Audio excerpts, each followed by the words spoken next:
Praise the lord.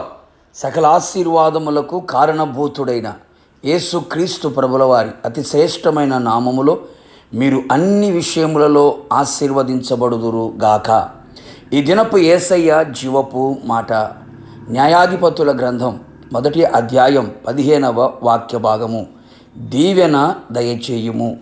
యేసయ్య మాట మీదనే ఆశ పెట్టుకొని ఆయన మాట కొరకు ఎదురు చూచుచు ఆయన మాటల మకరంధమును ఆస్వాదిస్తూ ఆత్మీయ ప్రయాణములో అలసిపోక ఆయనను ఆరాధించుచున్న ఆత్మీయులారా, మన యేసయ్య మనలను దీవించువాడై ఉన్నాడు.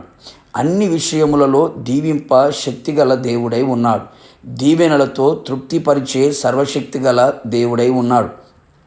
పట్టజాలనంత విస్తారముగా దీవెనలను కుమ్మరించే దేవుడై ఉన్నాడు. అవును ప్రియులారా, ఆయన దీవించగా దానిని ఎవ్వరూ మార్చలేరు.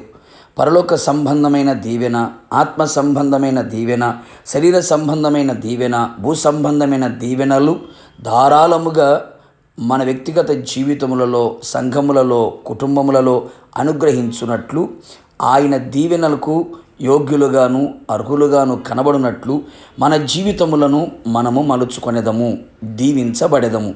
మనము పట్టణములోను పొలములోను దీవించబడినట్లుగాను, గర్భఫలము భూఫలము పశువుల మందలు దీవించబడినట్లు, గంపయు పిండి పిసుకు తొట్టియు దీవించబడినట్లు, లోపలికి వచ్చున్నప్పుడు వెలుపలికి వెళ్ళున్నప్పుడు దీవెనకరముగా ఉండునట్లు, కొట్లలోనూ చెయ్యు ప్రయత్నములన్నిటిలోనూ దీవెన కలుగునట్లు, అనేకులకు అప్పిచ్చేవారముగాను తలగాను పైవారిగాను మనము దీవించబడినట్లు ఆయన మాట శ్రద్ధగా విని ఆయన ఆజ్ఞాపించిన ఆజ్ఞలన్నిటినీ మనము అనుసరించి నడిచెదము. ఈ విధముగా చేయక దీవెనకు బదులుగా శాపమును అనేకులు అనుభవించుచున్నారు. అలాగున మనము ఉండకూడదు. మరింత జాగ్రత్త పడెదము. కపటము లేని వారముగాను, అంతరంగమందు బాహ్యమందు పరిశుద్ధత గలవారమై, ఆత్మలో కపటము లేని వారిగా యథార్థమైన జీవితము జీవించిన ఎడల వారి వంశమును దేవుడు దీవించును. రెండింతలుగా దీవెనకరముగా ఉండునట్లు అనేకుల క్షేమము కొరకు ప్రభు సన్నిధిలో ప్రార్థించి విజ్ఞాపన చేయువారమై ఉండేదము. అంతేగాక మునుపటి సత్ప్రవర్తన కంటే వెనుకటి సత్ప్రవర్తన అధికముగా ఉండునట్లు మన ప్రవర్తనలో పరివర్తన గలవారమై క్రీస్తునకు కలిగిన జీవితము జీవించదము. క్రీస్తు రక్తం, క్రీస్తు వాక్యం, క్రీస్తు ఆత్మచేత కడగబడి పరిశుద్ధులుగా కనబడెదము. ఇంకను ఆయన సన్నిధిలో అన్ని విషయములలో నమ్మకముగా దీవించి, అనగా సంఘములోను సమాజములోను కుటుంబములోను నీలో నీవు దేవుని ఎదుట నమ్మకముగా ఉండిన ఎడల మెండైన దీవెనలు పొందెదము. దేవుని యొక్క వాక్యమును అనుసరించి నడుచుచు అనుదినము ఆయన పాద సన్నిధిలో నిలిచి ఆయన వైపు చూచుచు విశ్వాస జీవితము కలిగి పరిశుద్ధులకు విశ్వాసులకు తగినట్లుగా జీవించదము. నిశ్చయముగా ఆకాశమందు ఆసీనుడైన దేవుడు నీ మీద దృష్టి నిలిపి, నీ కలిగిన సమస్తం మీద ఆయన దృష్టి నిలిపి దీవెనలు ధారాళముగా దయచేయునుగాక. ప్రార్థన.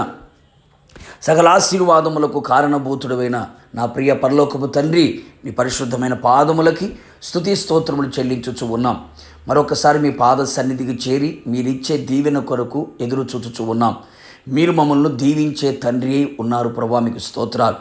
పట్టజాలంత విస్తారమైన దీవెనలు మాకు కలుగు చేసి దీవెనల చేత తృప్తి పరచబడినట్లుగా మీరు కృప దయచేయండి.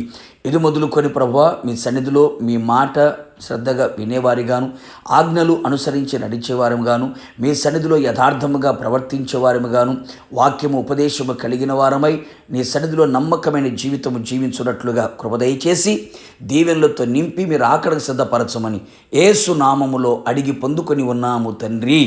ఆమెన్. నిశ్చయముగా మీరును మీ కుటుంబ సభ్యులందరూ నా దేవుని చేత దీవించబడుదురుగాక. God bless you.